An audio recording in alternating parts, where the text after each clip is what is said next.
एक गेंद लिया और एक कटोरा गर्म पानी लिया। गर्म पानी में गेंद डाला तो गेंद पिचकाया, तो फिर गर्म पानी में डाला तो अपनी स्थिति में वापस आ गया। उसको विरूपण कहते हैं। विरूपण कहते हैं वो भौतिक परिवर्तन है। भौतिक परिवर्तन वो क्यों है? क्योंकि वो अपनी स्थिति में वापस आ जाता है। बहुत अच्छी बात, सही बताया आपने। खराब होना 3 गतिविधि है। एक खट्टा होना, एक भोजन का आकार बदलना, एक बदबू आना। ये रासायनिक परिवर्तन है। भोजन का खराब होना रासायनिक परिवर्तन है। रासायनिक परिवर्तन है, क्योंकि उसमें 3 परिवर्तन हो रहे हैं। यस। भोजन में कौन कौन से? पहला तो खट्टा हो जाता है। यस। एक उसका आकार बदल जाता है। हाँ। एक बदबू आने लगती है। बदबू आने लगती है, माने नया पदार्थ बन जाता है। और नया पदार्थ बन गया मतलब कौन सा परिवर्तन है? रासायनिक परिवर्तन। चलो अभी बताओ कि चीनी को पानी में घोलना कैसा परिवर्तन है, भौतिक या रासायनिक? चीनी का पानी में घुलना भौतिक परिवर्तन है। इसको चीनी में 1 गिलास पानी लेंगे, उसमें चीनी को घोलेंगे, चीनी पूरी तरह घुल जाएगी, तो पानी को गर्म करेंगे, पानी वाष्पित हो जाएगा, शेष चीनी बच जाएगी, इसलिए यह भौतिक परिवर्तन है। सही बता रहे हो, बिल्कुल सही है। चलो साकिब अब बताओ, चीनी का जलाना, चीनी को जलाते हैं तो ये कैसा परिवर्तन है, और इसको एक क्रियाकलाप के माध्यम से समझाना कि चीनी को जब जलाते हैं तो ये कैसा परिवर्तन है, बताओ। चीनी को जलाना एक रासायनिक परिवर्तन है। जैसे चम्मच लेंगे और उसमें थोड़ा चीनी डालेंगे, फिर उसको जलाते हैं तो CO2 और H2O जैसे गैसें निकलने लगती है, जिससे यह रासायनिक परिवर्तन। चीनी का जलना एक रासायनिक परिवर्तन है, ठीक है, क्योंकि इसमें एक नया पदार्थ बन गया। वो नए पदार्थ कौन कौन से हैं? तो CO2 और H2O। अच्छा, वेरी गुड, सही जवाब। अभी हमने भौतिक और रासायनिक परिवर्तन आप लोगों को बताया, सबको समझ में आ गया। भौतिक में हमारा जो है नया पदार्थ नहीं बनता है,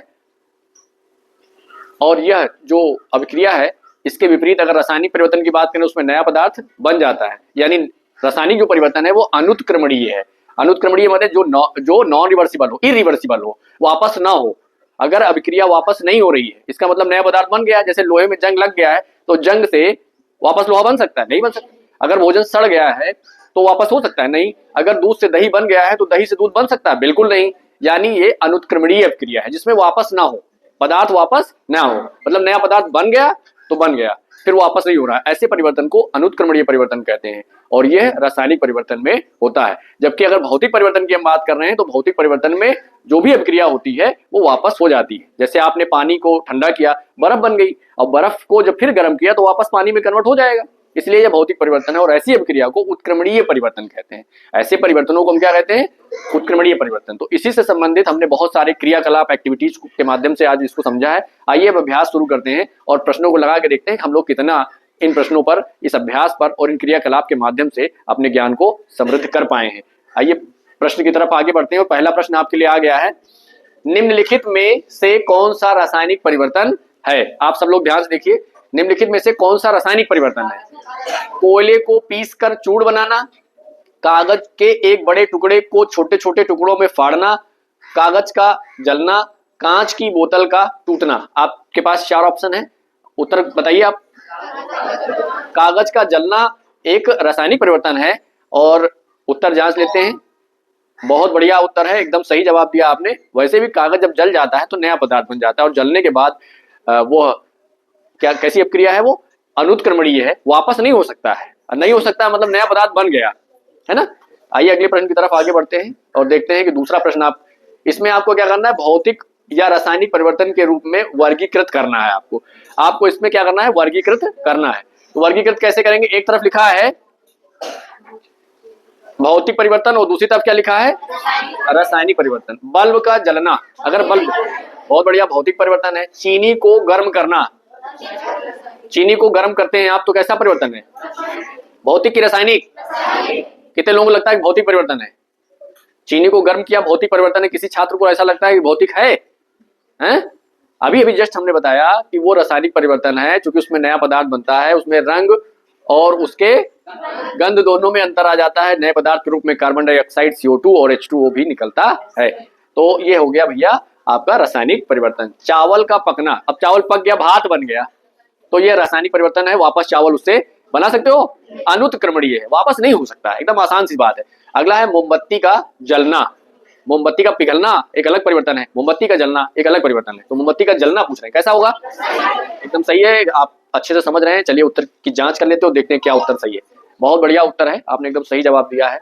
अगला प्रश्न की तरफ आगे बढ़ते हैं और अगला प्रश्न आपके लिए आने वाला है। एक मिनट वीडियो रोको, आपके लिए आ गया।